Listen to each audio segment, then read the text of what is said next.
Dobrý deň, volám sa Stanislava. Zúčastnila som sa kurzu Nové trendy vo floristike. Kurz trval 3 dní.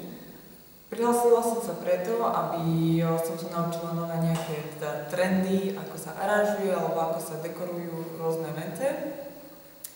Priebeh školenia si prebiehal tak, že prvý deň sme mali vianočné dekorácie, adventné vence, kde nás pán školiteľ naučil, ako máme viazať čečinu na tieto vence, doozdobávať alebo ozdobiť ďalej tieto venčeky. Druhý deň sme mali prácu so živým materiálom, s rezanými kvetmi, kde sme sa naučili, ako ukladať tieto kvety.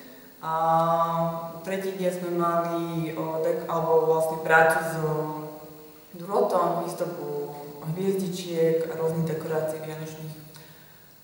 Môžem odporúčiť len tento kurz a bol mi ako prínosom pre moju vlastne budúcnosť a tvorbu.